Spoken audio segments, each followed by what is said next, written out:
আলপনায় আঁকা লবণধার গ্রাম মুর্শিদাবাদ এবং বহরমপুর পার হয়ে ইলামবাজারের কাছে একটা দোকানে সকালের খাবার খেয়ে তারপর আবার রওনা হলাম লবণধরের দিকে। ঘরের দেয়ালে, পাঁচিলে, সব জায়গাতেই নানা রকমের ছবি। যার আমন্ত্রণে এই গ্রামে এসেছি।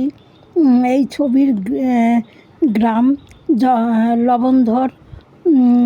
মন্দিরের গায়ে চারিদিকে রাম সীতা, পাখি, কাঠবেড়ালি, রামায়ণের কাহিনি সব কিছু ছবি মাধ্যমে এঁকে দিয়েছেন।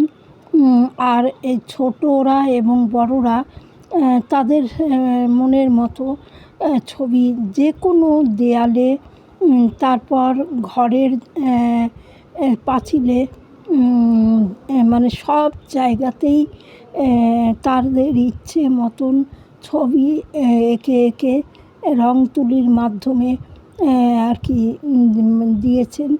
এবং এর ফলে গ্রামে এখান দিয়ে